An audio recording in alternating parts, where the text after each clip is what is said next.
The Elder Scrolls IV Oblivion hides many secrets and features, and there's a few things that are easy to miss or overlook when you're first starting out on your adventure.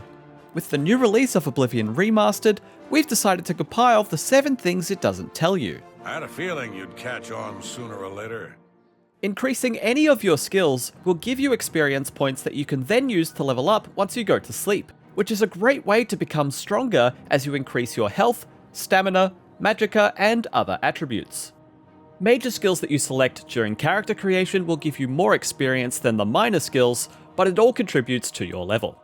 Unfortunately, enemies in Oblivion have a nasty habit of leveling alongside you, and while this allows the foes you face to always provide a challenge, it does present a problem if you aren't focusing on certain skills.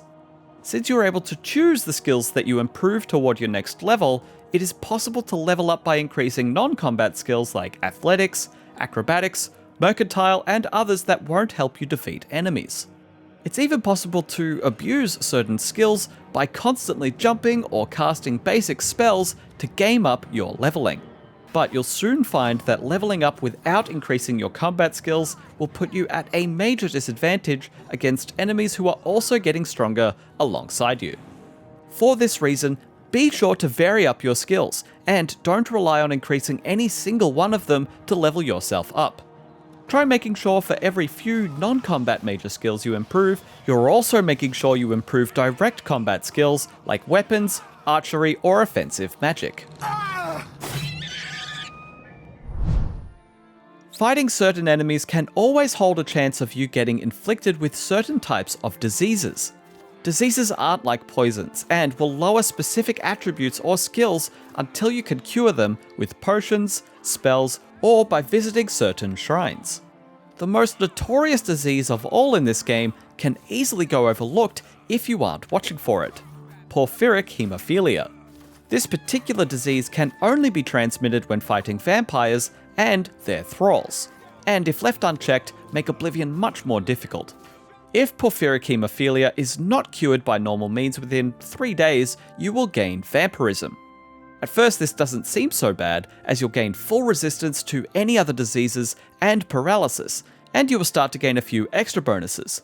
But after a few days, even stepping out into the sunlight will burn you, and ordinary people will want nothing to do with you. Luckily, there is a way to cure vampirism if you allow it to take hold, but it does take a bit of work. So unless you really want to roleplay as a creature of the night, we recommend always having a potion of cure disease on hand and being extra careful when delving into vampire dens. The quest to cure vampirism itself is a fairly lengthy one, and will require you following several referrals that lead to Melisande in her farm south of Chaindenhall.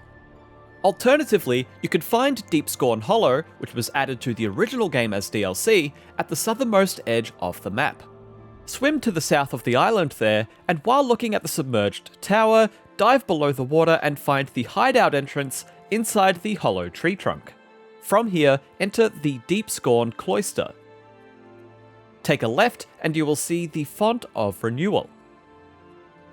Now just take some Purge Stone crystals from the nearby deposits in the room, step into the water, and activate the font to cure your vampirism. It's easy to overlook, but in Oblivion's statistics menu, you can track the amount of fame and infamy your character has accumulated during your adventure. Though it never tells you outright, Oblivion is constantly checking your fame and infamy to affect several different things, including how most NPCs' starting disposition is towards you, the ability to start certain quest lines, whether or not you're able to purchase particular houses, and the ability to unlock the power of Heaven Stones. I don't trust you enough to talk about that. Gaining fame is pretty straightforward. Do main or side quests and you'll earn a lot of fame. However, you can also earn infamy by choosing some bad results during quests, or by advancing the Dark Brotherhood and Thieves Guild questlines. You'll also get more infamy the more you accumulate bounties. If your infamy exceeds your fame, you won't be able to make use of the Altars of the Nine Divines found in the various city chapels. Luckily, you can always increase your fame, or you can complete the Knights of the Nine pilgrimage to reset your infamy. As an added bonus, an item you gain at the end of the Thieves Guild can be worn to assume another identity, and any infamous acts done with this item equipped will attribute it to your separate identity, which won't affect your character's main identity when the item is unequipped. Perhaps it goes without saying, but generally you shouldn't be trying to commit crimes against anyone in a guild that you are a part of. Things like stealing and murder can be bad enough on their own, but if you're caught doing crimes against others in the Fighters Guild, Mages Guild, Thieves Guild, or Dark Brotherhood, you'll be suspended immediately. You have been cast out for mistreating your fellow Thieves Guild members. The good news is that you can earn your way back into these guilds, which is often done through a small task or price to pay. However, most guilds will only give you 3 chances. Get caught enough times, and you'll be expelled for good. There will be no further leniency.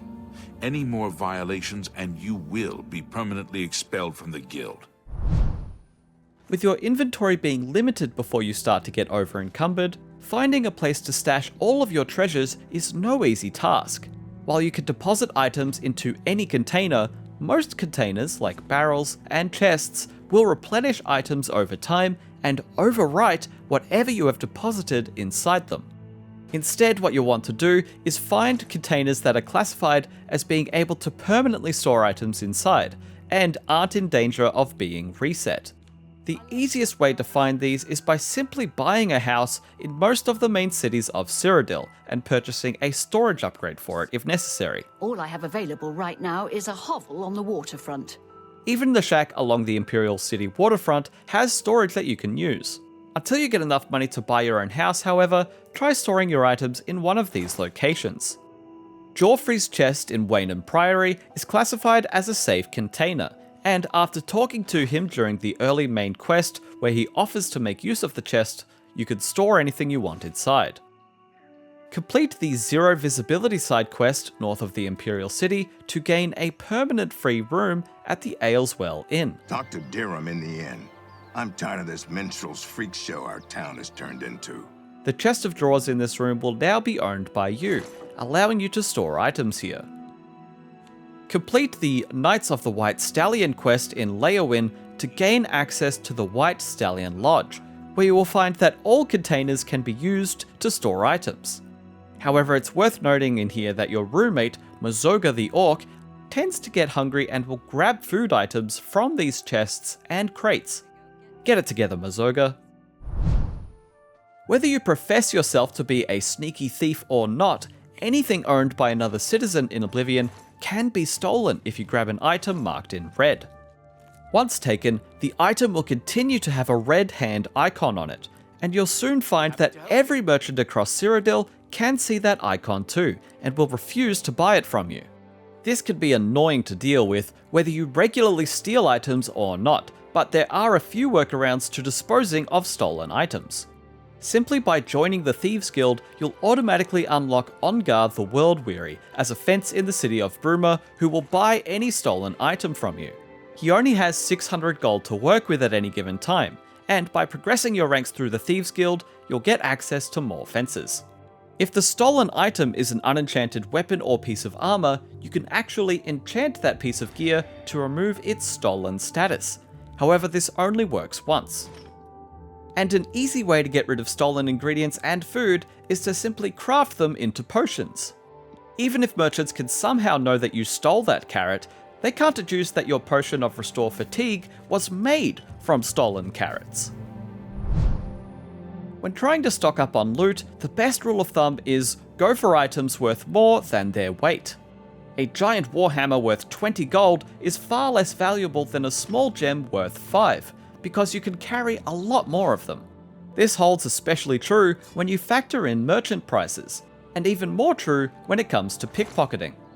As a general rule, you're more likely to get caught pickpocketing the heavier an item is. Things like alchemy ingredients, keys, or a bit of gold are easier to steal with just a bit of skill, while trying to swipe an entire suit of armor from a sleeping guard is a much harder task. That said, it is technically possible to steal a guard's suit of armor, since they unequip their gear to wear plain clothes to bed.